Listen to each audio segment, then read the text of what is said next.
우리 옆에 분들에게 한번 인사하면 좋겠습니다. 당신은 두고 보기에도 아까운 사람입니다. 잠깐만 이게 코로나가 창궐한 이때 여러분 마스크 잘 하시기를 바랍니다. 턱스크 안 됩니다. 턱스크 아십니까? 코도 가리기를 바래요. 저도 이 마스크를 벗고 설교하면 편한데 우리 성도님들 중에 또 연로하신 분들도 있기 때문에 제가 마스크를 가급적 이제 끄고 쓰고 설교를 좀 하려고 합니다. 목소리가 작으면 크게 해달라고 여러분 얘기하시길 바랍니다. 예. 계속해서 우리가 요한복음 살펴보고 있습니다. 요한복음 오늘 네 번째 시간 말씀이 육신이 되어 어찌 보면은 지금 우리가 이제 성탄의 계절입니다. 성탄의 계절. 예전에 한번 여러분 생각해 보십시오. 12월이 되면 저는 이제 어렸을 때 교회를 안 다녔거든요. 교회를 안 다녀도 화이트 크리스마스, 눈 오는 성탄절, 그리고 12월 되면 막 눈이 많이 오는 눈이 막 기다려주고 그랬어요. 부산에 와 보니까 부산 눈이 없어요. 눈에 대한 낭만이 없어요. 어렸을 때 눈을 참 많이 맞고 그랬는데 성탄의 계절 그때는 막 시끌벅적했습니다. 사람들이 막 다니면서 어디를 가도 이 캐롤이 막 나오고 요즘 여러분들 다니면서 캐롤 들어보신 적 있습니까? 거의 이제 캐롤을 못 틀어요. 또 이제 뭐 저작권이 막 이렇게 되고 해서 제가 이제 유튜브에 우리 방송을 하지 않습니까? 이제 이게 실시간으로 나가고 하는데 찬송가나 뭐 이런 거를 끼워서 넣는데 그 10초가 넘어가면 이 유튜브 서버가 얼마나 이게 데이터를 많이 가지고 있는지 순식간에 이거는 저작권이 있는 겁니다. 10초 넘어가면 이거는 상업용으로 사용할 수 없습니다 하고 딱 떠요.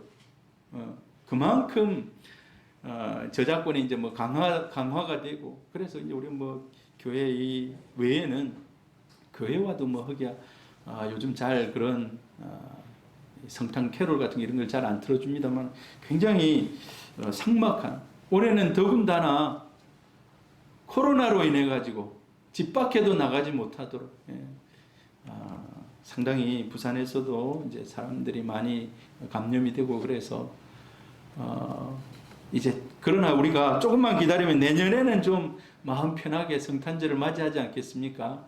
그렇게 되기를 축복합니다. 할렐루야. 네. 우리 성도님들 만약에 코로나가 아니었다면 다 같이 모시고 저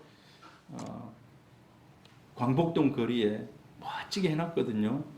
올해는 안 하는 줄 알았는데 올해도 광복동 거리를 이렇게 성탄 크리스마스 추리 축제를 한다 하더라고요. 아마 올해는 좀 썰렁하지 않을까 이런 생각을 하는데 오늘 우리가 이 살피는 말씀이 어찌 보면은 예수 그리스도께서 이 땅에 오심에 대한 본질적인 그리고 예수 그리스도가 이 땅에 오셔서 어떤 은혜가 그들에게 임했는지에 대해서 한번 좀 살펴보기를 원합니다. 제목이 말씀이 육신이 되어. 여러분 말씀이 육신이 되었다는 말을 이 말을 100% 다 이해하는 사람이 있을까요? 나는 말씀이 육신이 되었다. 이걸 나는 완전히 다 깨달았다. 이 세상에 이 말씀을 그대로 전부 다 깨닫는 사람 없어요. 우리가 믿음으로 저 말씀을 내 가슴에 심는 겁니다. 우리가 본 적도 없고 그러나 하나님이 기록하신 말씀을 우리가 믿음으로 받아들이는 겁니다. 우리는 저 현장에 없었습니다. 예수님이 이 땅에 오실 때 우리가 현장에 있거나 뭐 그런 적이 없어요. 여러분은 이 땅에 어머니 아버지를 통해서 이 땅에 왔습니다. 어렸을 때 그런데 그 기억이 있습니까? 내가 막 태어날 때 막 기억이 있습니까? 없어요. 그것도 어찌 보면요 믿음인 거예요. 믿음. 말씀이 육신이 되어 이 땅에 왔다는 것도 우리가 믿음으로 고백하는 겁니다. 나의 믿음으로 받아들이고 오늘 요한복음 1장 14절을 주로 제가 여러분들에게 좀 말씀을 드리기를 원합니다. 말씀이 육신이 되어 우리 가운데 거하심에 이 1장 14절의 말씀을 여러분 한번 깊이 묵상해 보시기를 바랍니다. 초대 교부 중에 주니어스라는 이런 교부가 있었는데, 이 교부가 이 1장 14절을 깊이 묵상하면서 이런 글을 남겼어요. 나는 요한복음 1장의 일부분을 읽었다. 이 14절을 읽은 거예요. 그리고 나는 어찌나 큰 감동을 받았던지 그 논증의 신적 위엄과 그 문장의 위엄과 권능에 즉각적으로 압도당했다. 그것은 가장 최고의 인간 언변을 무한히 능가하는 것이었다. 인간의 생각을 뛰어넘는 것이었다는 것입니다. 인간이 저런 말을 할 수 있을까? 근데 그걸 뛰어넘었다는 겁니다. 그래서 내 몸이 떨렸다. 내 마음은 기이함에 정신을 차리지 못할 정도였고, 하루 종일 어찌나 흥분되었던지 나는 내가 누구인지 거의 모를 지경이었다. 육신이 되어 우리 가운데 거하신 분을 믿기까지는 그 흥분이 가라앉지 않고 계속되었던 것이다. 이 말씀을 다 가슴에 묵상하는데 이 말씀이 계속해서 영혼의 울림이 있었다는 것입니다. 여러분, 레마의 말씀이라고 들어보셨을 것입니다. 레마의 말씀. 레마의 말씀이 그렇습니다. 하나님이 내 마음속에 심어준 말씀. 근데 이 심어준 말씀은 한순간에 그냥 금방 좀 묵상하다가 떠나버리는 말씀이 아니라 이 말씀이 계속해서 내 마음에 잔향을 남기고 어떤 때로는 내 영혼을 변화시키고 내 인생을 변화시키는 그런 말씀이 됩니다. 여러분, 그런 레마의 말씀이 있기를 주의 이름으로 축복합니다. 주니어스 2세 이 사람에게는 이 레마의 말씀이었던 거예요. 하나님이 이 땅에 오셨다는 이 비밀입니다. 비밀. 근데 그 비밀을 묵상하니까 자기 가슴이 막 떨리는 거예요. 이 주체할 수 없는 그런 감정, 이런 것들이 그 속에서 일어났다는 것입니다. 여러분, 이 예수님께서 말씀이 육신으로 왔다는 거예요. 육신. 이 육신은 어찌 보면 우리 몸을 가리킵니다. 몸. 그러나 이 몸뿐만이 아니라 전인격적인 하나님이 단지 이 몸만 입고 온 것이 아니라 육체를 포함하고 있는 육체의 한계, 연약성, 완전히 똑같은 인간이 되었다는 것입니다. 하나님이 똑같이 되었다는 겁니다. 여러분, 우리가 부자가 가난한 척 할 수 있어요. 부자가 가난한 척은 할 수 있습니다. 그러나 그 근본은 잘 바뀌지 않아요. 여러분, 옛날에 여러분이 잘 살다가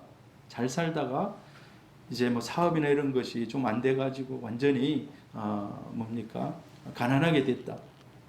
그러면 마음속에 늘 잔향이 남아 있습니다. 잔향이. 옛날에 그 잔향들이 남아서 자기를 괴롭히기도 하고 때로는 막 우울증에 빠지기도 하고. 예수님이 하늘에 계신 그분이 이 땅에 오셨습니다. 근데 예수님은요, 완전한 인간이 됐어요. 예전의 모습은 하나도 기억하지 않을 만큼 완전히 이 땅에 오셔서 인간이 되었다는 것입니다. 인간의 연약함을 가지고 그대로 육신이 되었다라는 말은요, 나도 너와 똑같다는 얘기예요. 나도 너와 똑같다.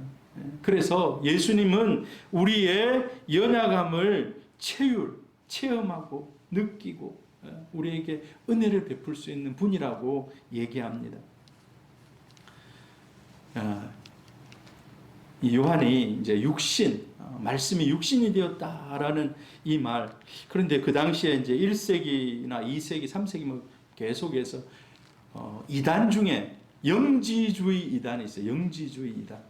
뭐 이단의 종류가 많습니다. 자기가 뭐 재림 예수다고 하는 분도 있고 그런 이단도 있고 뭐 아무튼 뭐 여러 가지 이단이 있는데 이게 뭡니까? 성경을 잘 가르치는 것 같지만 뭔가 하나 아니면 여러 가지 나중에 보니까 꼬리가 다르다는 거예요. 이단은 꼬리가 다르다는 거예요. 몸통은 비슷한 것 같은데 나중에 보니까 꼬리가 그 중에 영지주의 이단이 있어요. 영지주의 이단. 1세기 말 2세기 때 굉장히 맹위를 떨쳤던 그런 이단인데 이런 얘기입니다. 이들이 주장하는 것이 거룩하신 하나님이 죄인의 몸을 입고 이 땅에 올 수 없다는 겁니다. 하나님 너무 거룩하셔서 구약 성경 보세요. 구약 성경. 죄 지은 제사장이 성전 안에 들어가서 하나님 앞에 제사 드리다가 하나님의 영광이 나타나면 죽어버려요. 홈리와 비나스 들어보셨습니까? 그들이 하나님 앞에서 제사 드리다가 하나님 영광이 나타나니까 불타버려요. 죽어버려요. 다른 불을 가지고 가서 그걸 하나님께 제사를 드리다. 근데 이 뭡니까? 육신으로 올 수 없다. 그런 연약한 몸을 하나님이 입고 올 수 없다. 여러분 어떻게 생각하십니까? 저 어렸을 때 이 말이 맞는 것 같더라고. 제가 이제 그걸 잘 몰랐을 때, 교회를 이제 처음 나왔을 때, 하나님은 너무 거룩한 분인데 왜 우리 같이 이런 약한 몸을 입고 이 땅에 오냐? 그게 잘못된 게 아닌가? 이런 의문을 가질 수가 있습니다. 그런데 영지주의 이단들은 그걸 교묘하게 계속해서 퍼뜨렸다는 겁니다. 하나님 그래서 이들이 얘기한 것 중에 가현설이라는 게 있어요. 가현설. 잠시 예수님이 뭐라 그래요? 요즘에 이제 굉장히 기술이 발달하니까 죽은 사람도 영상에서 살짝 그 컴퓨터 그래픽으로 살려냅니다. 그런 거 보셨습니까? 제가 옛날에 우리 대학생 때 김광석이라는 그런 가수가 있었어요. 굉장히 좀 유명한 가수인데 이 가수가 죽었어요. 일찍 죽었어요. 근데 최근에 보니까 그 가수를 컴퓨터 그래픽을 통해서 탁 해가지고 노래 부르는 걸 딱 띄우더라고요. 그러니까 착각하는 거예요. 저 사람이 지금 살았나? 할 정도로. 마치 가현설이 그런 거예요. 가현설. 예수가 육신을 완전히 입지 않았다. 잠시 우리 볼 때 그 뭡니까? 몸을 덮고 있는 것처럼 그렇게 나타났다는 겁니다. 왜? 예수는 너무 거룩하신 분인데 인간의 몸을 입을 수 없다는 겁니다. 여러분 그런데 그게 이단이에요. 이단. 예수는 이 땅에 오신 말씀이신 하나님이신 그분은 완전한 우리와 똑같은 몸을 입고 이 땅에 오신 줄 믿습니다. 우리와 똑같은. 딱 다른 거 하나 있어요. 그의 안에는 죄가 없다는 것밖에. 우리 연약함. 예수님이 여러분 배가 고팠을까요? 안 고팠을까요? 오늘 여러분 아침 드셨습니까? 배가 고팠을까요? 안 고팠을까요? 예수님도 배고팠어요. 예수님도 막 눈물도 흘리기도 하고. 그러나 예수님은 또 다른 면도 있어요. 신적인 모습도 그 안에 있어요. 그래서 굳이 말하지 않아도 예수님은 바로 아는 그런 또 뛰어넘는 그런 은혜도 그런 능력도 그에게 있었습니다. 여기 보니까 말씀이 육신이 되었다 이 말은요. 한 번 되는 것으로 인해서 그냥 이게 잠시만 있는 특성이 아니라 영원히 되었다는 거예요. 영원히 되었다는 거예요. 예수님이 그 전에 인간이 되신 적이 없습니다. 인간이 되신 적이 없어요.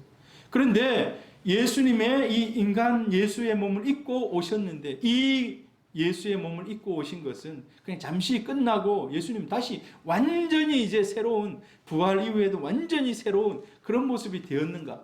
물론 예수님은 완전히 새로운 모습이 됐습니다만은 그러나 그 육신의 몸을 그대로 입고 있는 모습으로 한 번 된 것으로 영원히 그것을 가지고 가는 거예요. 영원히. 그래서 예수님이 십자가에 죽었습니다. 여러분 십자가에 죽으면 한번 생각해 보세요. 삼위일체 신이신 그분이 손에 여기 옆구리에 창자국, 못자국 남겨두는 것은 어찌 보면 신의 수치예요. 안 그렇습니까, 여러분?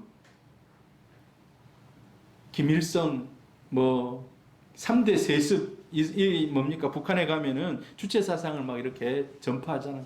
근데 이 사람들이 옛날에 했던 것을 다 미화를 시켜요. 미화를 시켜. 하루에 천리길을 달렸다고 하고 막 하루에 천리길을 달려갔다 막 이런 것들로 막 미화를 해요. 그리고 옛날에 연약한 모습은 싹 빼버려요. 싹 빼버려. 먼저 신의 위치로 올라. 예수님 그렇게 하지 않았어요. 예수님은 십자가에 죽으심 이후에도 못에 박힌 자국을 그냥 그대로 가지고 있어요. 옆구리. 여러분 우리가 나중에 주님 만날 겁니다. 주님 만날 거예요. 우리가 주님 만날 때 주님 옆구리에 창자국이 있을까요? 없을까요? 있을 겁니다. 네. 한번 이 땅에 오신 그분은 영원히 한 번 됨으로 영원. 여러분 근데 이게요 너무 중요한 것이 제가 두 번째 적어놨습니다만 한번 하나님의 자녀가 되면 이 구원이 내가 이제 잘못하고 바르게 살아가지 못하니까 이 구원이 완전히 다 무효화되는 거 아닌가? 한 번 받은 구원이 무효화되는 거 아닌가? 사람은 인간적으로 자기의 마음에 안 들면 등용했다가 파면시키기도 하고 그래요.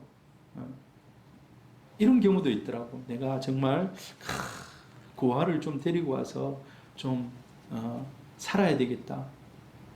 입양의 그런 마음 얼마나 귀한 마음입니까? 근데 얘가 너무 데리고 와서 키우다 보면 힘들게 하니까 그 중에서 파양이라고 들어보셨어요? 파양? 들어보셨습니까? 파양이 뭐냐 하니까 입양에 반대해요. 다시 입양을 무효화시키는 거예요. 근데 그런 사람들도 부지기수로 많더라고요.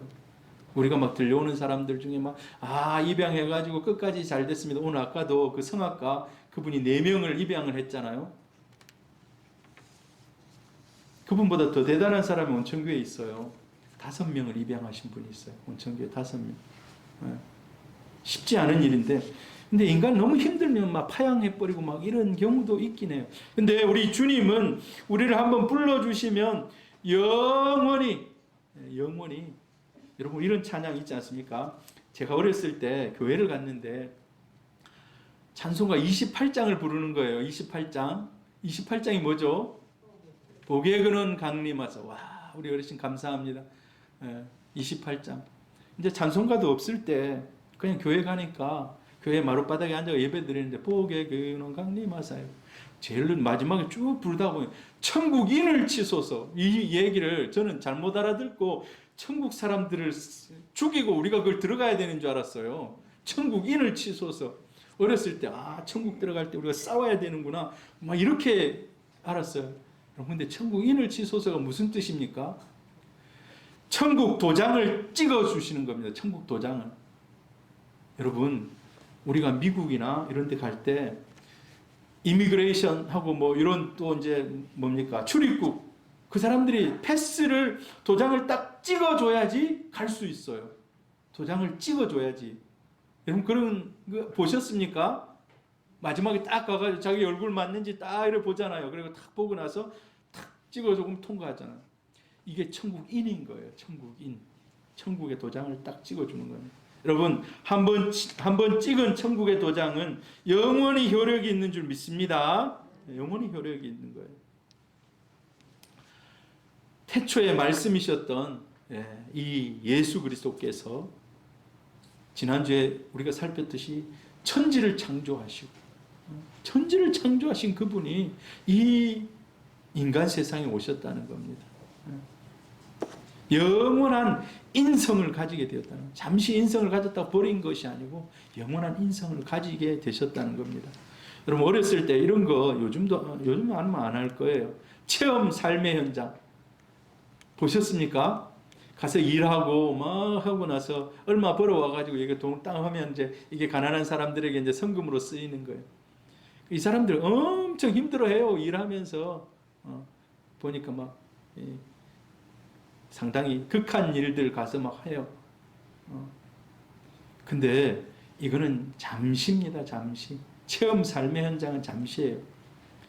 우리 예수님은 몸을 입고 육신이 되어 이 땅에 왔다는 것은요, 그냥 이제 다시 그 몸을 벗어버리지 않고 계속 있는 겁니다.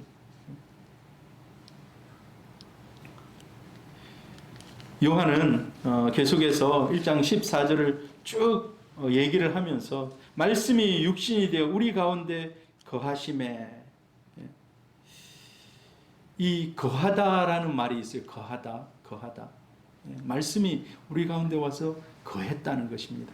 이 거했다는 말을 근데 제가 뭐 여기는 쓰지 않았습니다만 거했다라는 말이 텐트를 쳤다라는 그런 단어를 쓰고 있어요.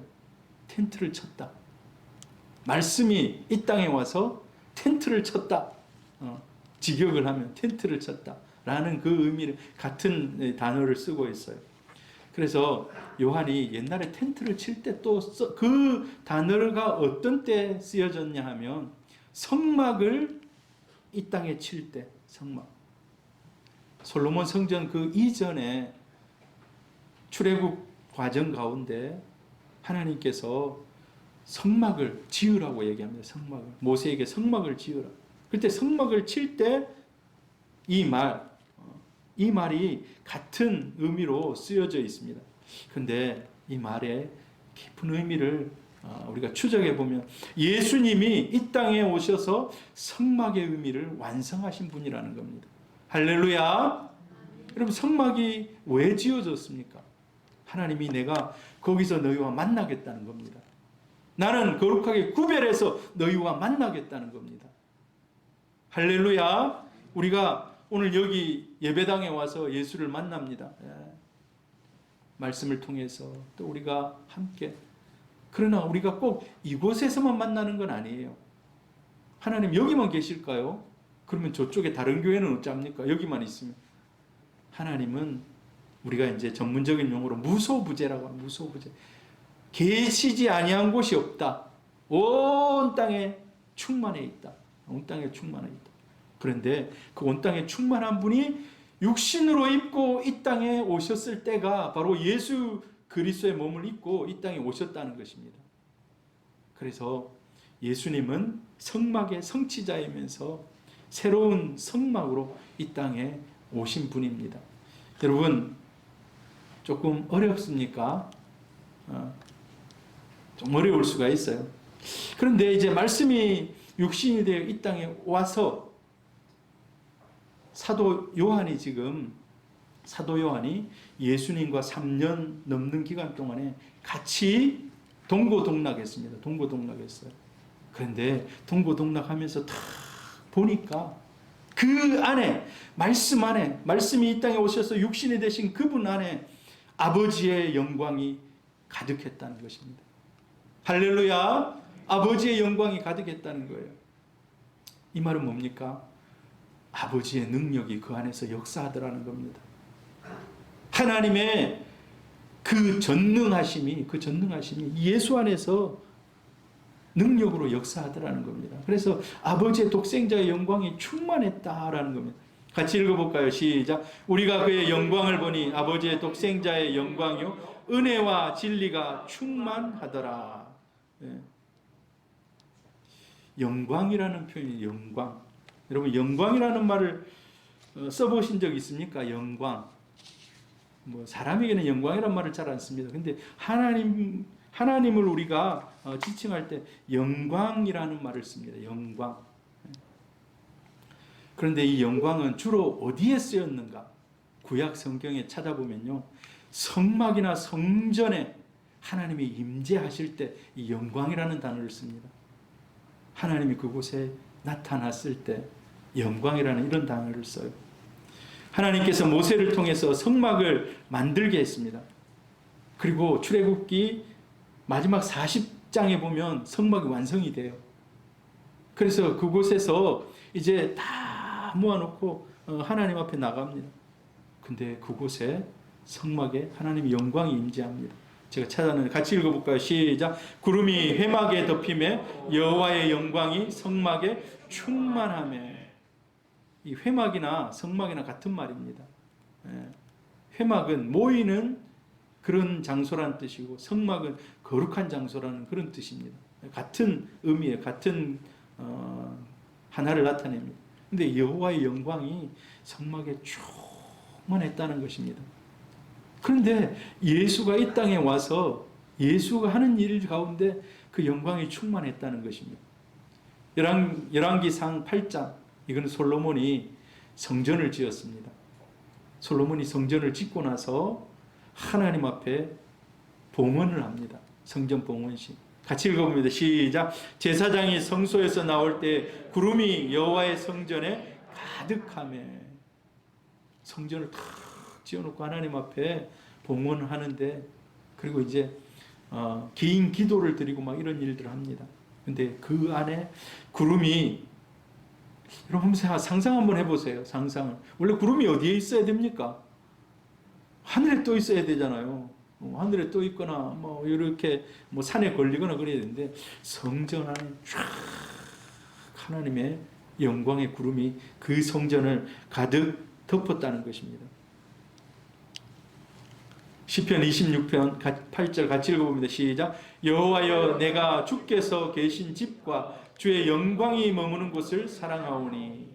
다윗이 하나님의 성전을 바라보면서 하나님이 계신 그 성막을 바라보면서 이곳은 주의 영광이 머무는 곳입니다.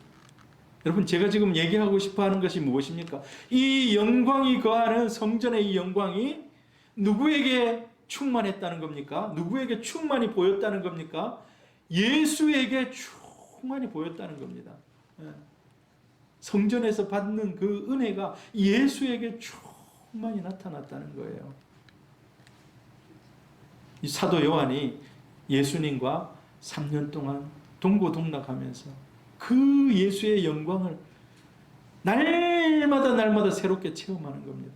여러분 우리 신앙이 좀 그럴 수 있기를 바랍니다. 하나님을 체험하되 어제와 다른 또 오늘 또 말씀을 읽으면서 새로운 하나님을 더 깊이 만나고 누리는, 여러분 우리가 성경 완독자를 우리 주보에 냈습니다만 성경을요 읽다 보면은요 어제 읽은 성경 뭐 내년에도 읽을 수 있고 이러는데 읽을 때마다 이 느낌이 달라요. 느낌이 달라. 이제 우리 가정 예배를 가끔 이제 드리는데 가정 예배 드릴 때 제가 옛날에 이제 가정 예배 드리면서 다 읽었던 본문들이고 하니까 요즘은 새로운 내가 전에 깊이 있게 접근하지 못했던 그런 말씀에 내가 좀 더 마음을 열어놓고 하나님을 만나보고자 하는 그런 마음을 가지고 있습니다. 여러분 예수를 통해서 하나님의 영광을 보시는 우리 성도님들 되기를 바랍니다. 네, 우리 성도님들도 예수를 통한 영광을 보는 우리 성도 되기 바라요. 여기서 성경에 보니까 이 사도 요한이 보았다라고 얘기해요. 그 영광을 보니라고 하죠. 뚫어지게 똑바로 봤다는 겁니다. 그래서 같은 저자입니다. 요한 1서 사도 요한이 같이 쓴 거예요. 같이 읽어봅니다. 시작. 우리가 들은 바요 눈으로 본 바요 주목하고 우리 손으로 만진 바라. 누구를 얘기하는 것 같습니까? 예수를 눈으로 보고 손으로 만져도 보고 말씀을 듣기도 하고 정말 예수님과 같이 지내면서 요한이 이처럼 강렬한 우리는 보았다, 영광을 체험했다라는 이런 확신을 지금 증거하고 있습니다. 여러분 그래서 우리 신앙생활 하면서요 간증거리가 있어야 돼요. 간증거리가. 나는 이런 하나님을 보았습니다. 나는 이런 하나님을 체험했습니다. 나는 이런 예수님을 체험했습니다. 제가 전에 얘기 드렸는지 모르겠는데 제가 5학년 때 학교를 교회를 나갔어요. 친구가 하도 가자 하니까 우리 정현철 선교사 우리 돕고 있습니다만 정현철 선교사가 교회 가보자 해서 교회를 갔어요. 여름 성경학교. 근데 가니까 시편 1편도 외우라 하고 시편 23편도 외우라 하고 막 그러더라고요. 이게 이제 좀 쉽잖아요. 시편 1편, 23편 이런 거는. 그래서 이거 다 그때는 모르겠어요. 오후 한 2시부터 한 6시 정도까지 4일 정도 여름 성경학교를 했어요.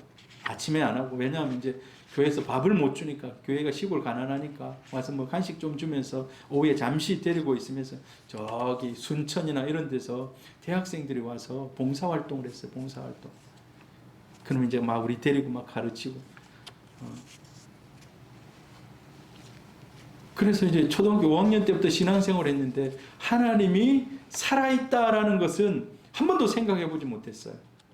그냥 이제 말로만 듣는 거예요. 하나님 살아있다. 예수님이 이 땅에 왔다. 이런 말로만 들었어요.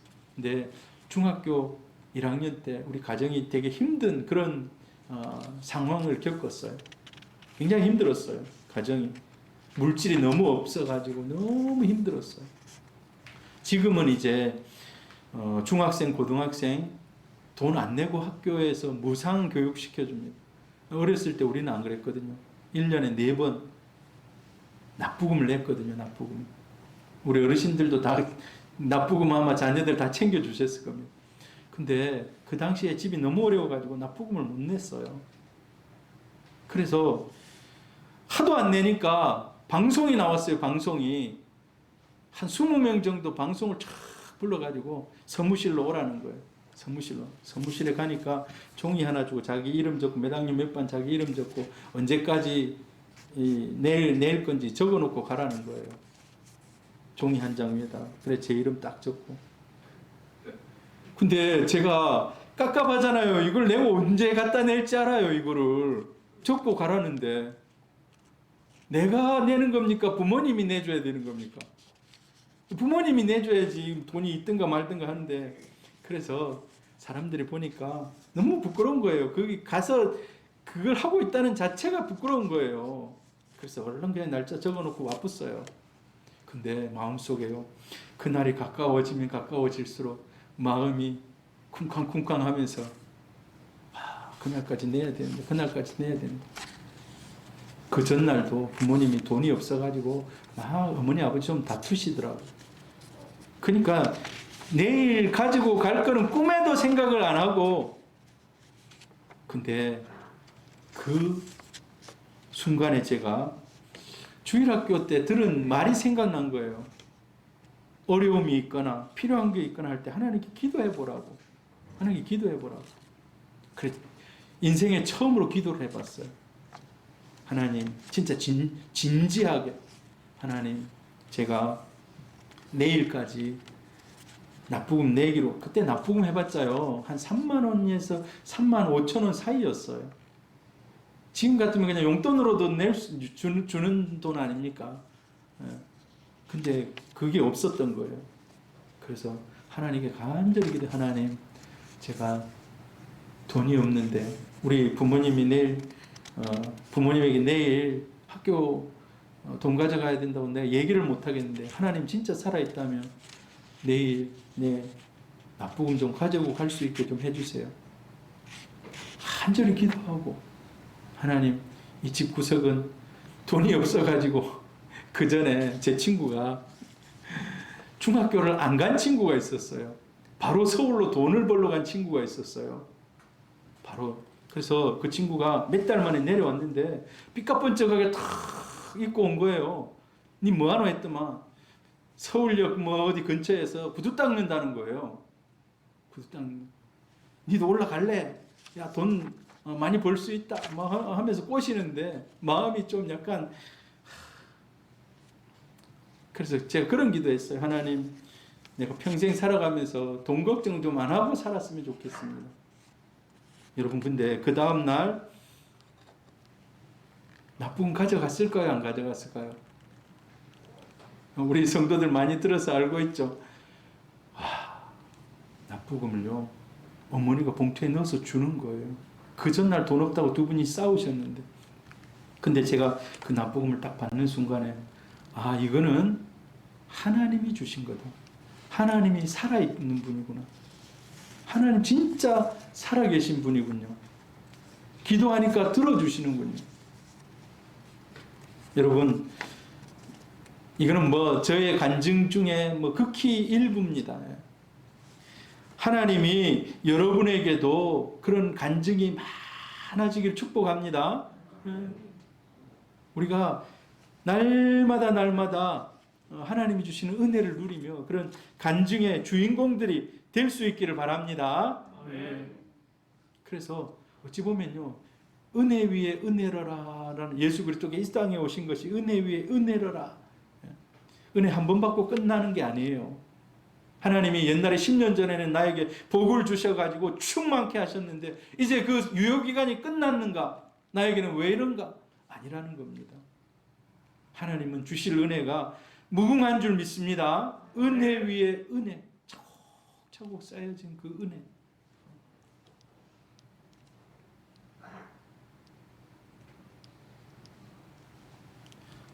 골로새서 1장 15절에 보니까 이 예수가 어떤 분인가 같이 읽어보면 시작. 그는 보이지 아니하는 하나님의 형상이시요 모든 피조물보다 먼저 나신 이시니.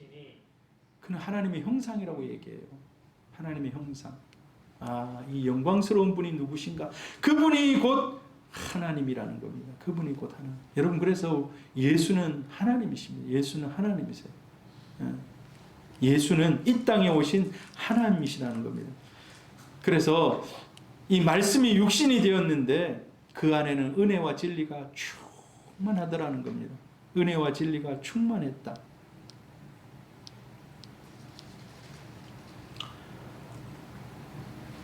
요한이 예수님과 3년 동안 함께 사역하고 배움을 받고 따라다니면서 느끼고 본 것, 은혜가 무궁무진하더라는 겁니다. 여러분, 돈만 아는, 저 세리마태입니다. 세리마태.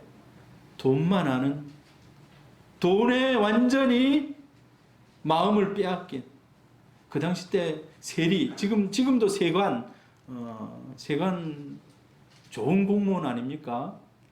좋은 공무원이에요. 그 당시 때는 좋은 공무원이었습니다만은, 그 당시에 공무원은 아니었던 것 같고, 아무튼 로마에서부터 세금을 거두어 드릴 그런 자격을 받아가지고 100원만 받아야 되는데 300원, 400원 받아가지고 자기가 주머니에 넣고 늘 사람들이 손가락질하고 가까이 안 하는 거예요. 매국노라고 얘기하고. 근데 예수님은 그 사람에게 찾아가서 네 나를 따라와라 라고 제자를 불러주십니다.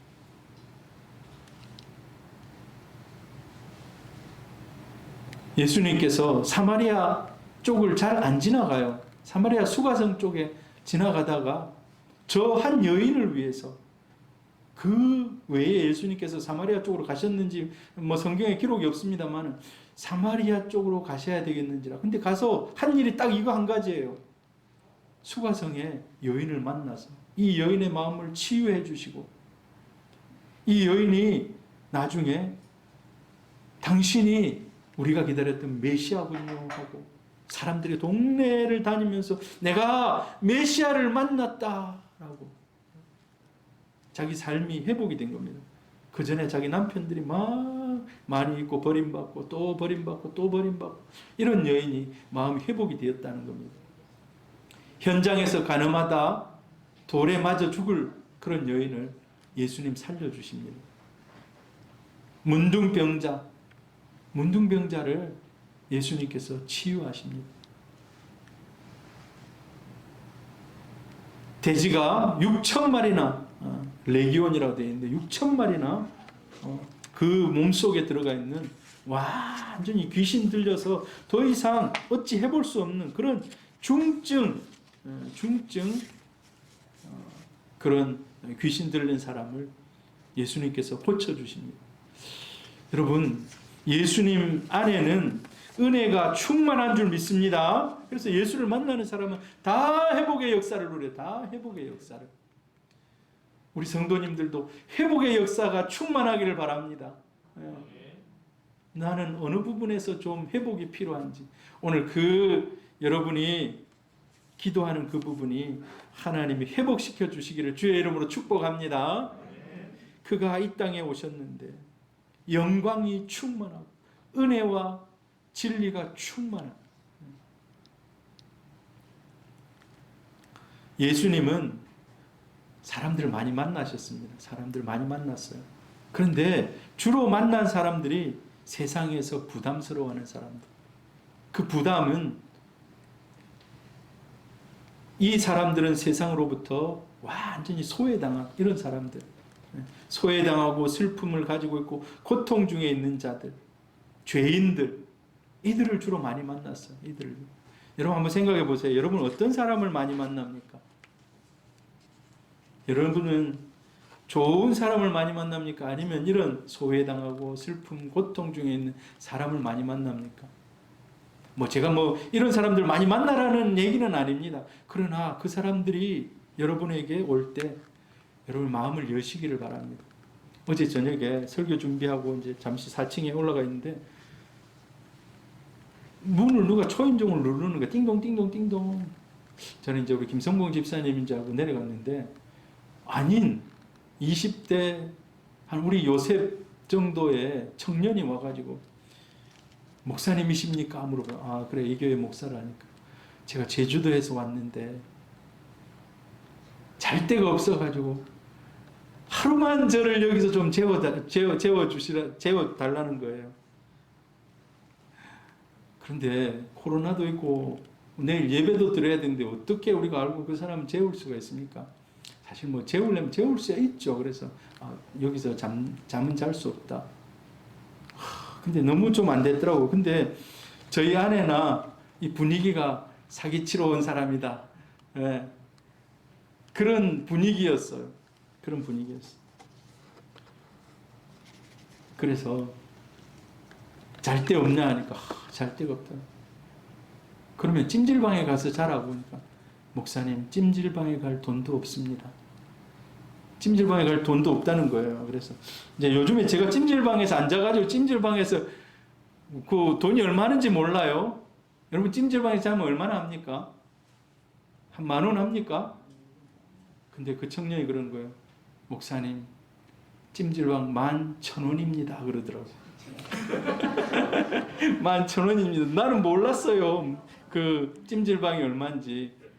11,000원이라는 거예요. 그래서 그러면 교회에서 채워줄 수 없다면은 찜질방에서 잘 돈 좀 주시겠습니까?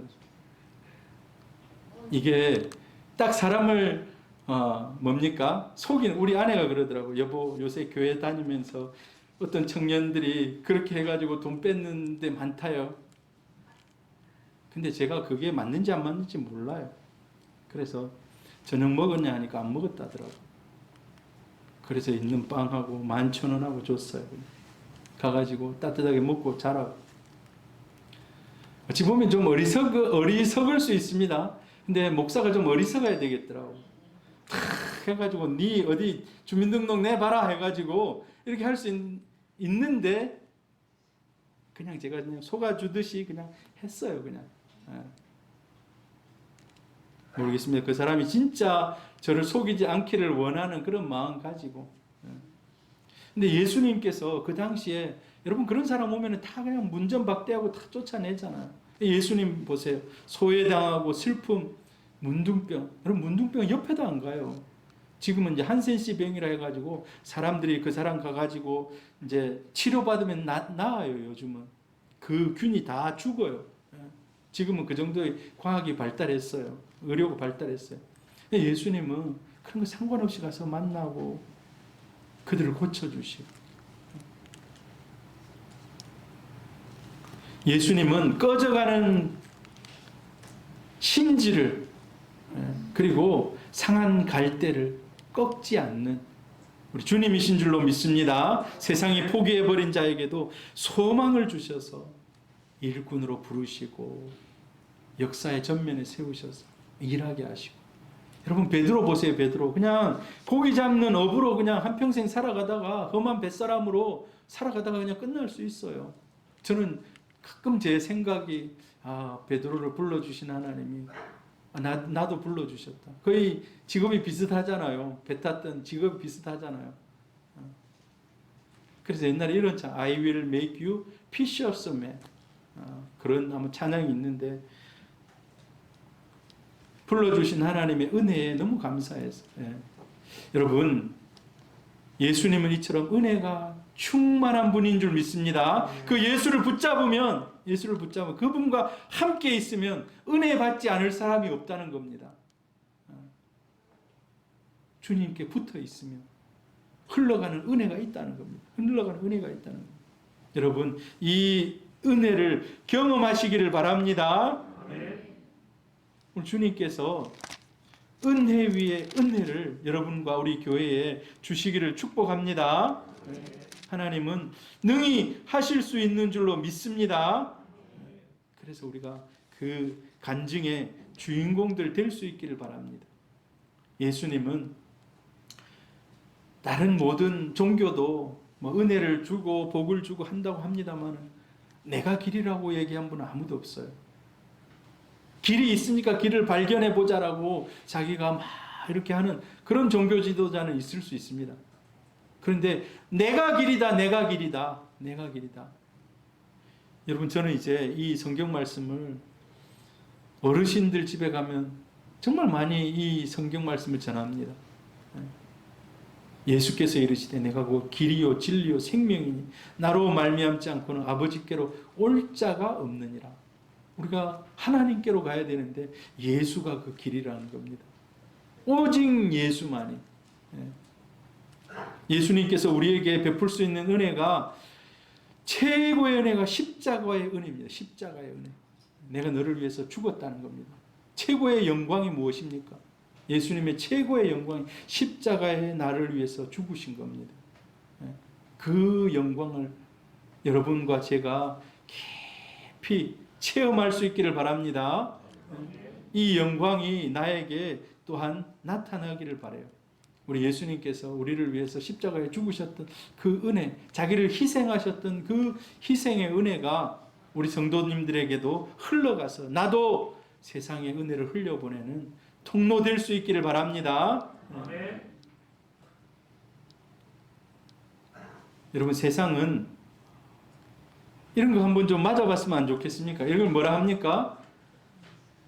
돈벼락이라 그러죠. 돈벼락. 여러분, 돈벼락. 돈벼락. 근데 이런 일이 잘 있습니까? 없습니까? 이런 일이 잘 없어요. 사람 그냥 세상은 유혹합니다. 돈벼락을 맞아서 어떤 사람들은 매일 복권을 사가지고 매일 몇만 원씩 막 제가 직장 다닐 때도 그러더라고요.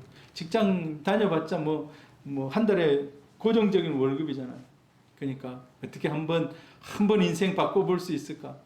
늘 보면 긁어요. 늘 보면 긁고 있어요. 꽝이네. 한 번도 한 번 그 뭡니까? 작은 뭐 1, 2천 원은 뭐 됩니다만 크게 된 사람 한 번도 못 봤어요. 세상은 얘기합니다. 돈이 우선이라고. 여러분, 근데 돈이 우선입니까? 같이 읽어봅니다. 시작. 이에 예수께서 제자들에게 이르시되 누구든지 나를 따라오려거든 자기를 부인하고 자기 십자가를 지고 나를 따를 것이니라.